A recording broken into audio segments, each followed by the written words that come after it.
Olá pessoal, tudo bom? Então, fui convidado pelo The Capital Advisor para falar um pouco aí como investir 1 milhão de reais, principalmente nesse momento de mercado, né, nesse momento da economia brasileira. Então, a gente vai falar um pouquinho, vai abordar esse tema que é super importante, né, para quem tá buscando aí alternativas de investir nesse momento. E a gente vai conversar um pouquinho mais aí. O que é importante assim para quem tá buscando novas formas de investir no mercado nesse momento aí de crise, de pandemia? A gente considera dois pilares básicos antes de tomar qualquer atitude. Primeiro, entender o seu perfil de investimento, entender o seu perfil de investidor, e segundo, entender o cenário. Então, basicamente, é reconhecer as suas características pessoais. O que são as características pessoais que a gente chama no momento que a gente entende o investidor? Olha, eu preciso entender a minha história de vida, a minha família. Então, eu tenho dependentes, tem pessoas que dependem do meu patrimônio. Qual é o meu trabalho? A gente sabe que tem pessoas, por exemplo, funcionários públicos de carreira, do Poder Judiciário, que tem um salário certo ao longo da vida e que eventualmente tem aposentadoria integral. Então, esses não têm tanta pressão por acumular patrimônio ao longo da carreira. Mas a gente sabe também que tem pessoas, profissionais liberais, que acumulam patrimônio ao longo da vida para, ao final da vida, na aposentadoria, viver de renda. Então, esses têm que ter um pouco mais de cuidado e de planejamento. Então, a gente precisa entender a questão familiar, questão do trabalho, questão de quais objetivos eu tenho na minha vida, e claro que objetivos de uma maneira geral, mas aplicando-se aos objetivos financeiros, ou seja, por um prazo de 1, 2, 3, 4, 5 anos, o que eu tenho de gastos planejados? São viagens, vou comprar um carro, vou comprar uma casa, o que eu tenho de horizonte de curto, médio e longo prazo. E até mesmo numa eventual aposentadoria, viver de renda, quanto que eu gostaria de ter de renda mensal para poder me aposentar com tranquilidade. Então, são todos pontos super importantes do ponto de vista de características pessoais que eu tenho que levar em consideração, né? E além disso, eu também tenho que considerar aquilo que nas corretoras, nos bancos, eles chamam de questionário de suitability, ou seja, o que é o meu perfil de investidor, como que eu reajo a movimentações do mercado financeiro. Isso quer dizer o quê? Olha, se eu comprar uma ação e cair 10%, pô, eu sei que isso é normal, é uma oscilação comum de mercado, ou eu vou me desesperar e vou querer vender tudo? Quais são as experiências prévias que eu já tive com investimento? Eu sempre fui investidor de poupança, de CDB de banco, eu tenho pouca familiaridade com produtos sofisticados no mercado financeiro, ou eu já sou um investidor avançado, já conheço ações, derivativos, fundos imobiliários, fundos multimercados. Então, a sua experiência prévia com investimentos também determina o quão sofisticado você vai se atrever a investir num determinado momento. E é claro que isso é uma parte da história. A segunda parte da história é a gente entender qual é o cenário econômico que a gente vive, o que existe de possibilidade no mundo dos investimentos atual, porque a gente sabe que vem mudando e vem mudando de maneira brusca, né, as condições da economia e a forma do brasileiro investir. Aqui eu trago um dado do período de 2018 até 2020. A gente viveu um período entre 2011 a 2018 praticamente com o número de investidores, pessoa física, na Bolsa de Valores praticamente estagnado, em torno de 500 mil investidores. E a gente vê essa trajetória nos últimos 2 anos entrar numa curva exponencial. Então a gente vê agora em 2020 já o número de investidores na B3, né, na nossa Bolsa, passar de 2,5 milhões de investidores. Então, o que tem por trás desse número? Será que é só o povo brasileiro se educando mais financeiramente? Olha, acho que isso é uma parte da história, mas talvez uma parte mais importante ainda é a questão da taxa de juros estar baixando consistentemente, né? O que é a taxa de juros? É a taxa que remunera quando eu empresto dinheiro para alguma instituição, ou seja, quando eu empresto dinheiro para o governo, eu empresto dinheiro para um banco em formato de CDB, é quanto que eu recebo de remuneração. Até 2015, 2016, a gente chegou a ter uma taxa de juros de 14% ao ano. Significa o quê, em outras palavras? Olha, se eu invisto 1 milhão, né, num CDB, num título público que me paga 100% do CDI, 100% da taxa Selic, eu recebo de remuneração, né, por esse investimento, 140 mil por ano. Ou seja, olha, para correr um risco baixo, eu recebo uma boa remuneração. Agora, como a gente vai ver no cenário atual, se você investe 1 milhão num CDB, num título do Tesouro, que paga 100% da taxa Selic, você vai estar remunerando aí 22.500, né? Então, caiu muito a remuneração. A gente acompanha os investidores falando, olha, pô, meu investimento está rendendo muito pouco. É justamente em função do cenário. Se a gente entende o cenário, a gente entende por que tantas pessoas estão desconfortáveis com o investimento atual e por que tem tanto CPFs novos vindo para a Bolsa, e não só CPFs, falando em pessoa física, mas investidores institucionais, fundos de pensão, também estão tendo que procurar novas soluções. E por fim, então, casando as características pessoais, casando o panorama, entendimento de panorama de mercado, o ideal é montar uma estratégia. E quando a gente fala de estratégia, eu deveria até ter colocado aqui, é uma estratégia dinâmica, porque a gente entende o mercado financeiro, as movimentações de mercado quase que como uma força da natureza. A gente compara muito com o mar, assim, né? Com uma travessia de oceano. A gente vai ter momentos de calmaria, né? Que o mercado está bem, está tranquilo, com poucas oscilações, céu aberto, e que o mercado vem crescendo. E a gente vai ter momentos de tempestade, momentos que vai ter muita turbulência, como a gente viu há pouco tempo agora com a crise, e eu preciso saber o que fazer em cada um desses momentos, qual é a melhor forma de agir em cada um desses momentos, seja na calmaria, seja no momento de tempestade.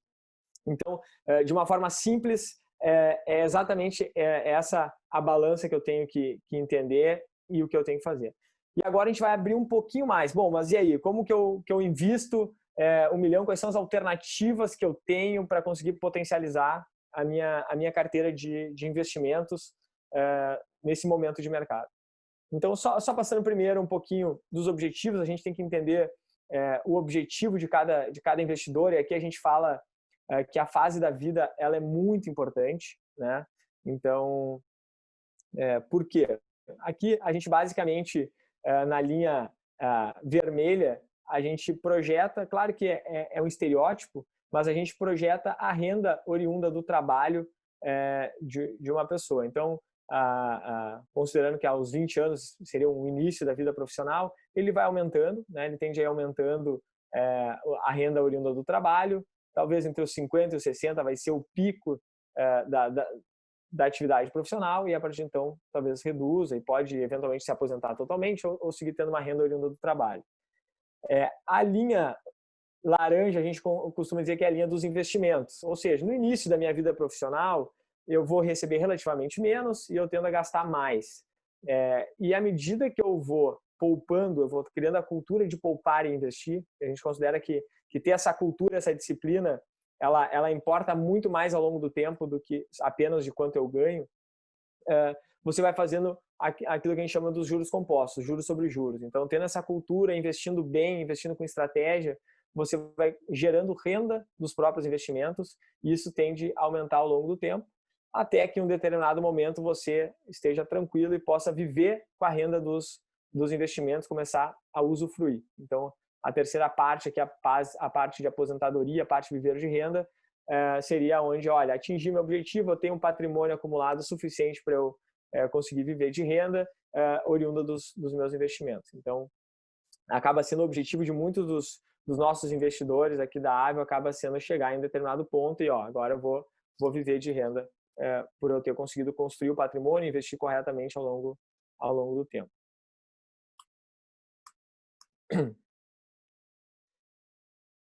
Bom, eu falei um pouquinho do cenário de mercado, por que muitas pessoas estão desconfortáveis, e esse gráfico ele exemplifica muito bem isso, né? Então aqui a gente tem o momento aí dos últimos 10 anos, então pegando de 2010 até 2020, e essa primeira curva aqui, essa linha laranja, é a taxa de juros, né? Representada aqui pelo CDI ao ano. Então, eu comentei que entre 2015 e 2016 a gente teve aqui o ápice. Significa dizer, então, que quando a gente está trabalhando com uma renda fixa, estou falando agora do investimento mais conservador, aquele que a maioria dos brasileiros investe, né?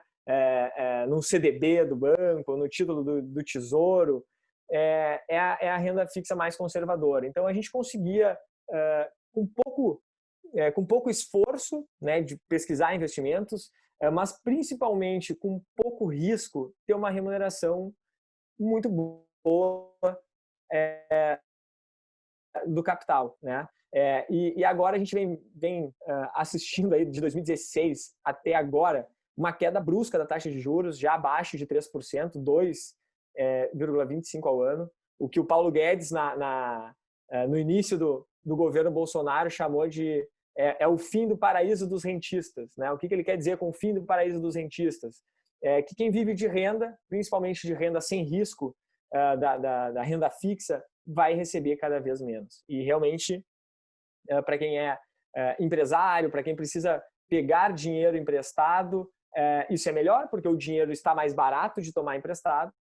Agora, para aquele cara, para aquela pessoa que é poupadora, né, que poupa dinheiro para investir, a remuneração do seu investimento está cada vez menor, e é isso que nos obriga a ter que entender mais de investimentos, a pesquisar mais sobre investimentos, a entender melhor as estratégias possíveis para investir.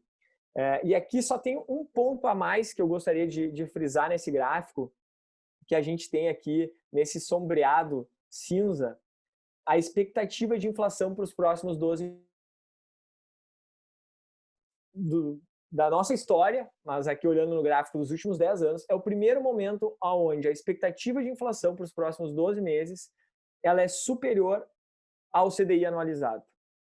Tá, Fernando, e o que tu quer dizer com isso? Olha, isso quer dizer que o nosso ganho real está negativo. Ou seja, um conjunto de bens que hoje eu consigo comprar por R$100, certo? Daqui a 12 meses, provavelmente esse conjunto de bens vai estar custando R$103.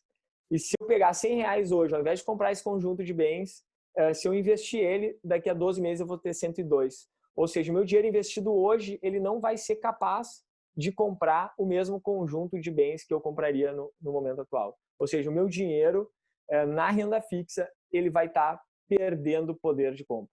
Então, é isso que gera um desconforto muito grande, é isso que é um fenômeno que está acontecendo não só no Brasil, mas no mundo inteiro, que é o fenômeno dos juros reais. Então, esse movimento que a gente tem dos investidores procurando outras alternativas de investimento, ele não ocorre apenas no Brasil, ele ocorre em vários lugares do mundo. A gente viu agora, nas últimas semanas, a Coreia do Sul está batendo recorde de investidores em ações, na Europa também. Então, assim, é um fenômeno mundial essa questão dos juros negativos, e isso nos obriga realmente a nos educarmos financeiramente e procurar outras opções de investimento.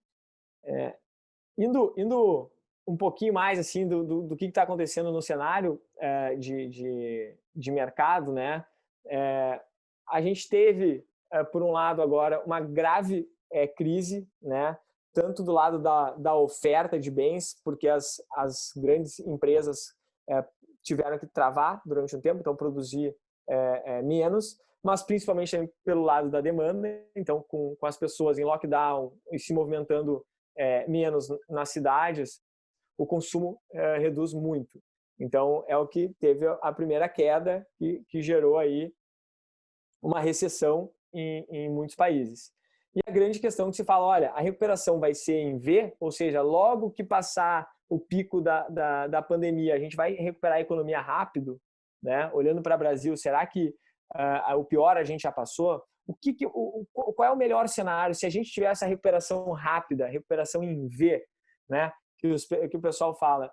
Quais são os melhores ativos para investir? Olha, se a recuperação for rápida, provavelmente será melhor eu ter investimentos em renda variável, em ações.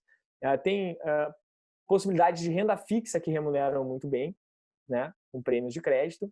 E olhando no olhar mais global, no momento de crise, o fluxo de capital global ele tende muito mais a ir para dólar, ir para moedas de proteção do que ficar nos países emergentes, que é o caso do Brasil. Então, nesse horizonte aí dos últimos 6 meses, inclusive até dentro dos emergentes, o Brasil ainda, né, o real ainda é uma das moedas mais desvalorizadas, atrás, inclusive, da África do Sul, da Argentina e até de alguns países da África.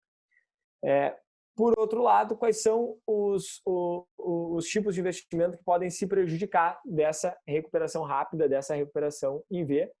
Aqui é o Treasury americano, é a renda fixa americana de longo prazo, é a renda fixa aqui no Brasil, né, que a gente chama de pré-fixado de longo prazo, as moedas de países desenvolvidos, ou seja, assim como no momento de crise, muito dinheiro fluiu dos países emergentes para o dólar, se a economia se recuperar rápido, tende a ter um retorno desse valor para os países emergentes e, consequentemente, valorizando o real e desvalorizando o dólar. E o ouro também é outro ativo, que é um ativo que é o voo para a qualidade, né, o flight to quality. Ele acaba, olha, no momento que passou a crise, ou seja, passou a turbulência, aquela que a gente estava falando, ficou a calmaria novamente, as pessoas tendem a sair um pouquinho do ouro e buscar ativos com maior potencial de valorização. Bom, então, assim, será que só existe a possibilidade de recuperação em V? É interessante, a gente respeita o mercado assim como respeita o mar, como eu já disse. Então, a gente tem que saber que existe a possibilidade de ter uma recuperação em V, ou seja, uma recuperação rápida da economia, ao mesmo tempo que a gente tem que ter cuidado de quais são os riscos potenciais também para os próximos meses, né? Então, vamos lá. Quais são os principais riscos, olhando tanto para Brasil quanto para mundo? Do lado do Brasil, quais são os riscos da gente não ter recuperação rápida da economia, inclusive talvez até de aprofundar a recessão? Talvez o principal risco seja o risco hoje percebido como risco político, tá? O risco de ter os 3 poderes não se entenderem, né? Bolsonaro com Alcolumbre, com Maia, Poder Judiciário, as reformas de fato travarem, o risco fiscal ampliar. O que é o risco fiscal? A dívida pública brasileira aumentar muito em relação ao PIB, e isso cada vez mais o prêmio de risco, ou seja, cada vez mais o Brasil começar a ser visto como um local inseguro, um local arriscado para o capital global. E isso pune a nossa moeda e pune também os ativos de renda variável no cenário doméstico. Olhando para o mundo, o que seria o principal risco em termos globais aí, de investimento? Acho que o principal ponto aí que geralmente em anos de eleição americana se passa o ano inteiro falando sobre as possibilidades dos presidenciáveis americanos. Esse ano, por todas as questões atípicas que ocorrem aí da crise, até tem se falado menos. Mas a principal questão aqui se entende que na economia o Trump é mais pró-mercado, seria mais favorável à economia por ser republicano, por ser um presidente que mira baixar impostos, né, incentivar as empresas. Por outro lado, o Biden fala muito em ter um salário mínimo com uma régua mais elevada, aumentar impostos, e o mercado entende que isso pode gerar a um nível maior de desemprego, uma recuperação um pouco mais lenta da economia. Então, uma vez que isso possa vir a ser precificado no mercado, isso pode pesar aí em qualquer otimismo. Tem toda essa questão da guerra comercial China e Estados Unidos, que a gente presencia em vários capítulos, e um ponto que até não está aqui, mas assim, e uma possível onda 2 do coronavírus, né, pode também ter um forte impacto e sim prejudicar qualquer tipo de projeção otimista ou recuperação em V. Então, esses são os principais pontos do ponto de vista de panorama de mercado.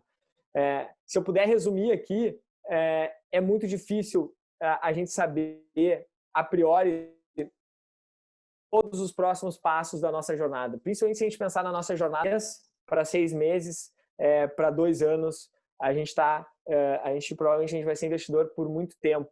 E provavelmente esse muito tempo que a gente vai ser investidor, a gente vai passar por crises, a gente vai passar por momentos muito bons e a gente precisa ter, sim, uma estratégia.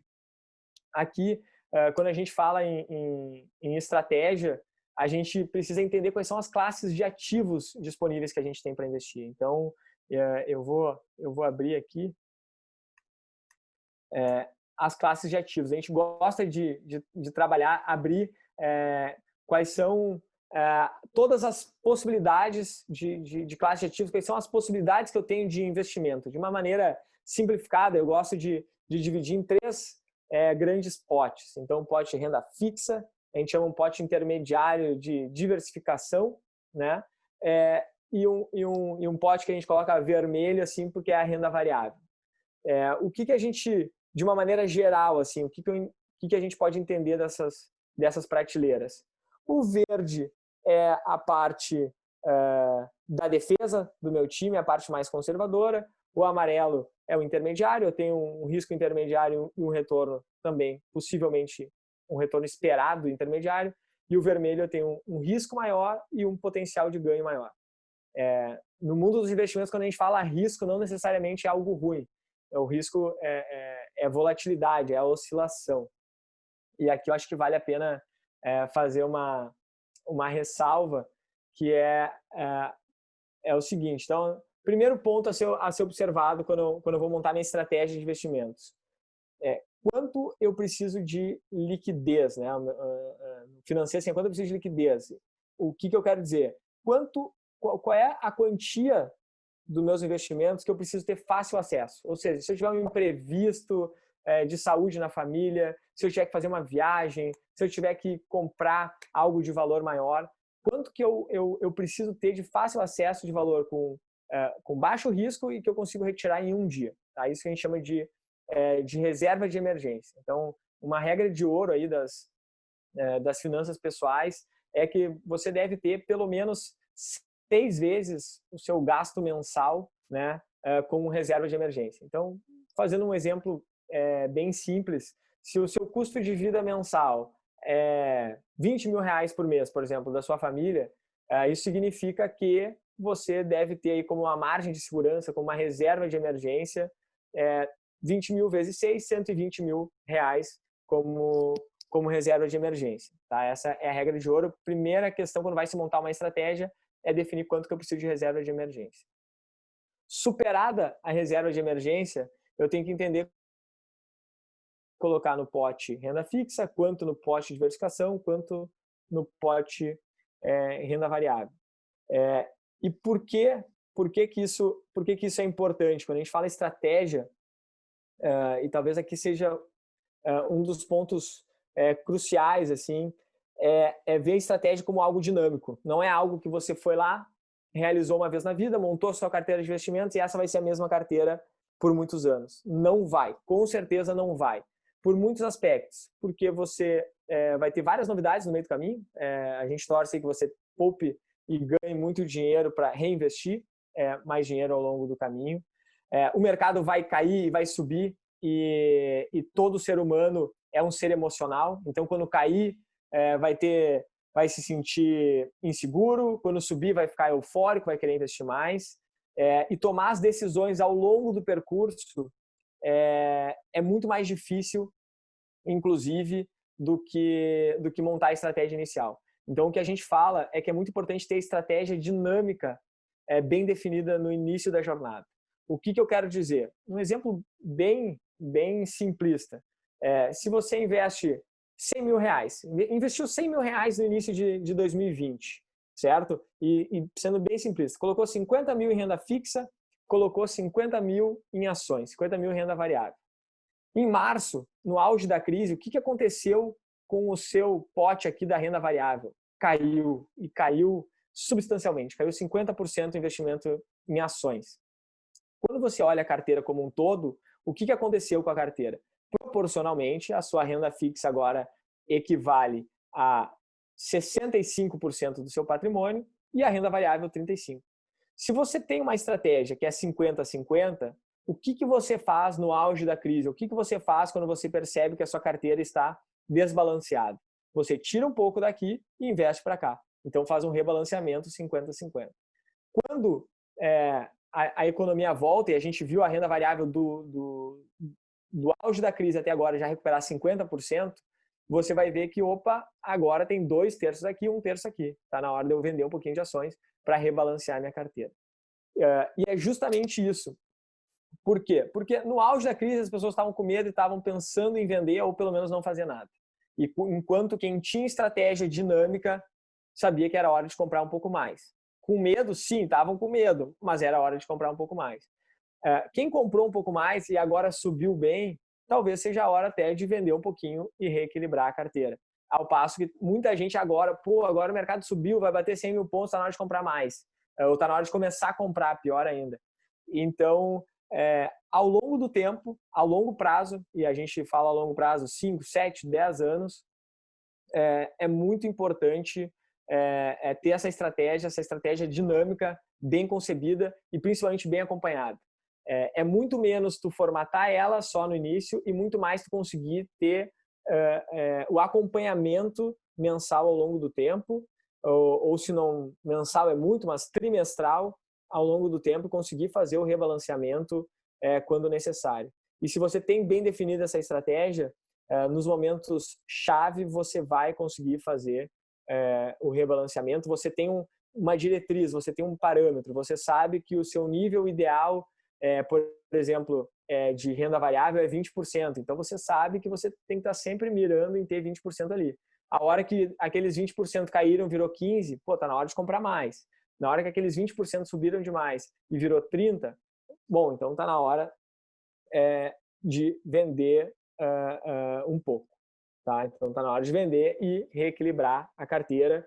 Ter esses parâmetros é o que a gente chama de asset allocation, então alocação de ativos, é o que a gente chama de estratégia dinâmica e é responsável aí pelo menos 80% do resultado do sucesso dos investimentos ao longo do tempo, diz respeito a essa alocação de classes. Acho que entrar em cada um especificamente pode ser tema aí de uma próxima. E aqui, eu acho que tem, para a gente ir fazendo uma síntese, assim, aqui tem duas dicas fundamentais para quem está montando a sua carteira de investimentos ou eventualmente quem está fazendo o rebalanceamento ou está fazendo uma revisão da sua estratégia. E as duas dicas, os dois conceitos fundamentais primeiro, não adianta eu diversificar, eu colocar um pouco em cada tipo de investimento, um pouco em cada classe de investimento, se esses investimentos são altamente correlacionados. Bom, Fernando, o que é altamente correlacionado? Então, a gente viu muito investidor, por exemplo, que investia em 7 fundos multimercados, né, no mercado. Então, a pessoa tinha, eventualmente, o entendimento de que estava diversificando seus investimentos porque estava em 7 fundos diferentes. E no auge da crise percebeu que os 7 fundos caíram igual. Por quê? Porque os 7 fundos investiam de forma muito parecida.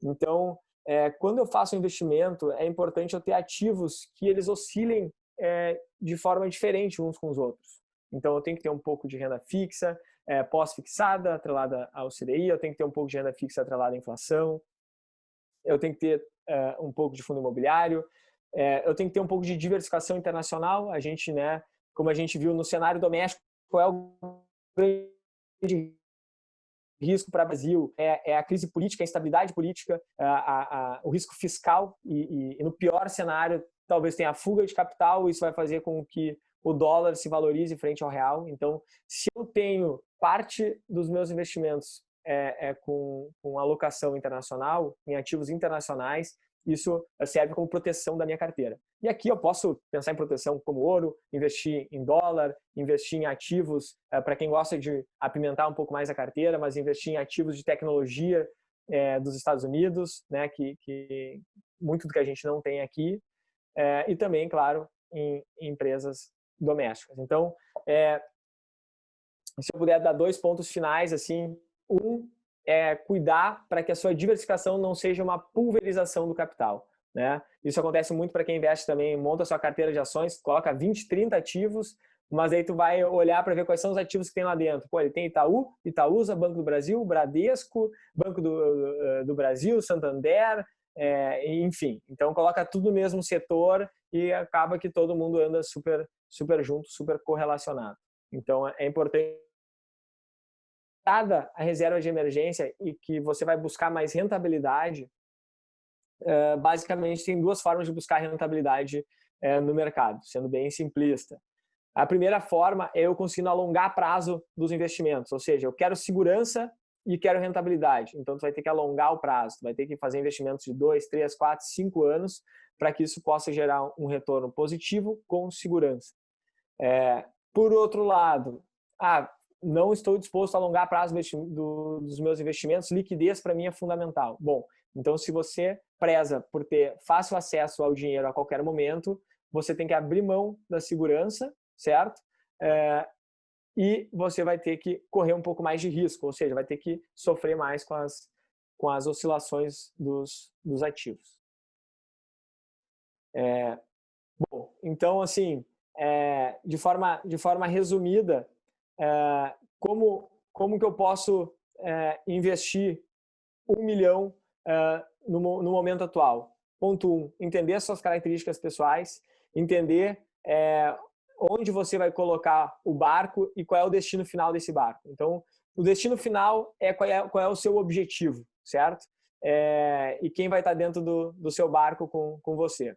O mar, a gente considera que é o mercado, é aquilo que a gente não consegue controlar. Então, a gente sabe onde a gente quer chegar, a gente sabe que provavelmente para a gente chegar aonde a gente deseja, do outro lado do oceano, a gente vai passar por calmaria, ou seja, por momentos bons, a gente vai passar por momentos ruins, e eu preciso montar esse barco de tal forma que ele seja balanceado, que ele tenha um pouco de ativos de risco, que ele tenha um pouco de ativos de diversificação, que ele tenha um pouco de ativo de renda fixa, e que ao longo do percurso eu consiga ter a atitude de ir ajustando o barco, ou seja, no momento muito ruim das ações eu consiga ter coragem de investir um pouco mais, porque eu sei que elas são para o longo prazo, no momento muito bom que eu não tenha euforia, que eu consiga até reduzir um pouco proporcionalmente essa parte e consiga montar uma estratégia equilibrada. Então, é mais ou menos por aí do que a gente vê de acompanhar os investidores por um prazo longo e entender que essa alocação dos investimentos é o que nos conduz ao sucesso ao longo do tempo. Então, antes de me despedir, eu quero agradecer a equipe do DCAP pela oportunidade. Deixo meus contatos aqui também. E fico à disposição. Se alguém tiver interesse de fazer uma avaliação da sua estratégia de investimentos atual ou de fazer uma nova estratégia que está começando agora, de repente está trazendo dinheiro agora dessa renda fixa que vem caindo bastante, quer fazer uma estratégia inicial, pode entrar em contato comigo ou com algum dos assessores da Avel Investimentos. A gente fica à disposição. Um grande abraço e até logo.